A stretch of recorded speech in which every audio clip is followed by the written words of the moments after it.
UP में 7 चरणों का चुनाव सियासी दलों के लिए दे रहा है कौन सा शुभ संकेत? आखिर यूपी चुनाव का 7 से कनेक्शन किसके लिए शुभ, किसके लिए अशुभ? आगामी उत्तर प्रदेश विधानसभा चुनाव 7 चरणों में संपन्न कराए जाएंगे। साथ ही 10 मार्च को चुनाव नतीजे आएंगे।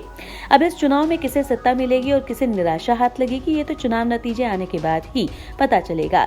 लेकिन राजनीतिक दलों को लगता है कि राज्य का 7 चरण का चुनाव उनके लिए भाग्यशाली साबित होगा और इससे उन्हें अपने प्रतिद्वंदियों पर व्यापक जीत दर्ज करने में मदद मिलेगी।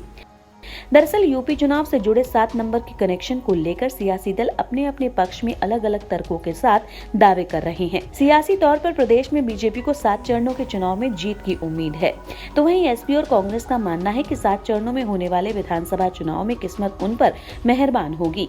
बीजेपी के राज्यसभा सदस्य संजय सेठ ने संख्या 7 के महत्व पर प्रकाश डालते हुए कहा कि इसे शुभ माना जाता है।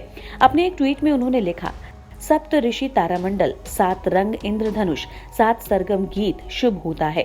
7 अंक वर्ष 2014 लोकसभा चुनाव, वर्ष 2017 विधानसभा चुनाव, वर्ष 2019 लोकसभा चुनाव।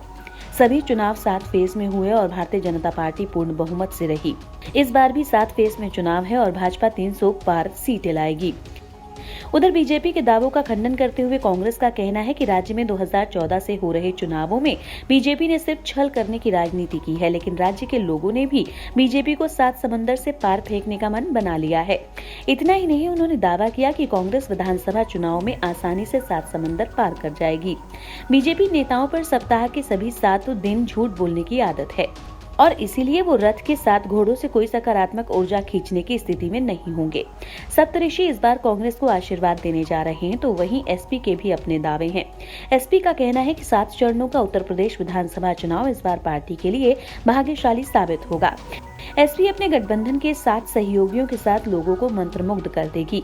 चुनाव के अंतिम चरण का मतदान दिलचस्प रूप से 7 मार्च को पड़ता है। राम सेवा ट्रस्ट प्रयागराज के संयोजक आशुतोष ने नंबर 7 के महत्व पर कहा, उत्तर प्रदेश विधानसभा में 403 सीटें हैं और 403 का एकल अंक योग 7 है।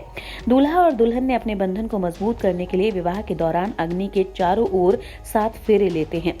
ऐसे में अब देखना ये होगा कि प्रदेश में कौन सी पार्टी अंततः चुनावों में राज्यों के लोगों के साथ अपने संबंधों को मजबूत करने में सक्षम होती है। इंडिया न्यूज वायरल की रिपोर्ट।